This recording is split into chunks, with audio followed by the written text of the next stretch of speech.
students, welcome to Quality Tutorials. Today I am again back with a new video which is position time relation in motion, otherwise known as S equal to ut plus half at square.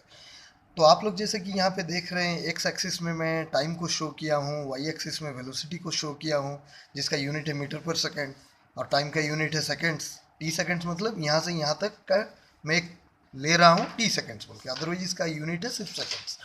तो जैसे कि एक object जिसका कि initial velocity क्या है u, हम लोग मैं दिखा दिया हूँ यहाँ पे, और जो कि पॉइंट सी में रीच हो रहा है विथ फाइनल वेलोसिटी क्या है v। तो अभी उसका मैं क्या निकालूंगा, डिस्टेंस निकालूंगा।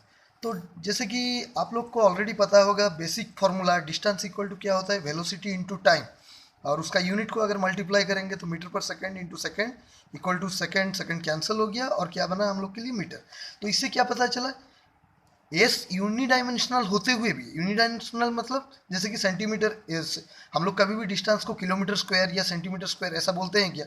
हम लोग कभी भी डिस्टेंस को सेंटीमीटर या मीटर या तो किलोमीटर बोलते हैं। लेकिन जैसे कि यहाँ पे फॉर्मूला वी इंटू टी हुआ, वी इंटू टी मतलब देखिए वाई एक्सिस में कुछ डायमेंशन और एक्स एक्सिस में भी कुछ डायमेंशन, तो ये मल्टीप्लाई हो रहा है। मल्टीप्लाई कभी भी होने से क्या निकलता है, एरिया निकलता है। तो इसका मतलब है उस टाइम फ्रेम के ऊपर, जैसे कि टी सेकेंड्स या 1 सेकेंड या 2 सेकेंड कुछ भी, जैसे कि यहाँ पे पकड़ लीजिए, यहाँ से यहाँ तक टाइम का एरिया, यहाँ से यहाँ तक टाइम में क्या डिस्टेंस कवर किया है वो निकालना पड़ेगा। तो क्या करना पड़ेगा, इस पॉलीगन का मतलब इस ट्राइंगल का एरिया निकालना पड़ेगा। सिमिलरली इस टाइम फ्रेम के अंदर क्या डिस्टेंस गया है तो कैसा निकालना पड़ेगा, इस पॉलीगन का एरिया निकालना पड़ेगा। ये स्क्वायर हो सकता है, रेक्टेंगल हो सकता है, कुछ भी हो सकता है। वैसा ही अब टी सेकेंड के अंदर ये क्या डिस्टेंस गया है हम लोग कैसे फाइंड आउट करेंगे। तो ओ डी सी ए टी, ये ओ ए के ऊपर क्या पॉलीगन फॉर्म हुआ है, ओ डी सी ए मतलब एक ट्रापीजियम फॉर्म हुआ है। ट्रापीजियम आप लोग को दिख रहा होगा, ये दो लाइन एक दूसरे से पैरेलल है तो ये ट्रापीजियम है। तो हम लोग किसका एरिया निकालेंगे, S equal to area of O D C ए।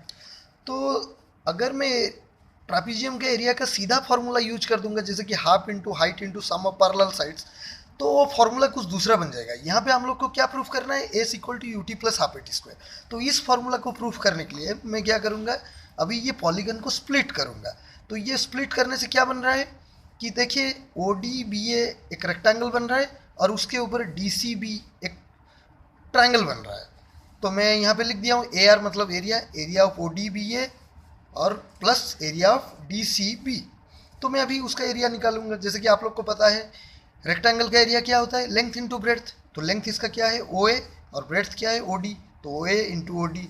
अभी ट्राइंगल का एरिया कैसा निकालूंगा, जैसे कि ये आप लोग देख रहे हैं ये एक राइट एंगल ट्राइंगल है। तो राइट एंगल ट्राइंगल का फॉर्मूला क्या होता है, राइट एंगल ट्राइंगल या कोई भी ट्राइंगल का formula half into base into height. लेकिन जैसे कि राइट एंगल ट्राइंगल है तो ये हाइट हो रहा है और ये बेस बन रहा है, तो half into D B into B C. तो ओ ए का वैल्यू क्या है टी, मैं ऑलरेडी लिख चुका हूँ, और ओ डी का वैल्यू क्या है यू, तो मैं टी इंटू यू किया हाफ। अभी डी बी जैसे कि आप लोग जानते हैं डी बी इक्वल टू क्या है ओ ए, क्योंकि opposite sides of rectangles are always equal, तो ये भी बनेगा टी। और जैसे कि बी सी का वैल्यू कैसे निकालेंगे, सी ए का वैल्यू टोटल है वी और बी ए का वैल्यू है यू। तो बी सी इक्वल टू क्या है, C A minus A B, तो v minus U equal to V U, V minus U हुआ। तो v माइनस यू में इसका फॉर्मूला वैल्यू लिखा। तो अभी क्या बनेगा, t into U equal to U T plus half into T into, अभी इसका मैं एक्सप्लेनेशन दे रहा हूँ। जैसे कि आप लोग जानते हैं फॉर्मूला, इस previous formula v minus U by T equal to क्या है a, तो सिर्फ v minus U equal to क्या बनेगा, t into A equal to A T बनेगा। तो मैं अभी ये v माइनस यू को रिप्लेस किया ए टी से, और अभी जैसे कि देख रहे हैं एस इक्वल टू क्या बना, U T plus half T into A T equal to क्या होगा, हाफ ए टी स्क्वायर। तो फॉर्मूला हमारे लिए प्रूफ हो गया। तो मेरे ख्याल से आप लोग को ये अच्छा से समझ में आ गया होगा। और don't forget to like, subscribe as well as comment. तो I will be again back with some more videos in upcoming times.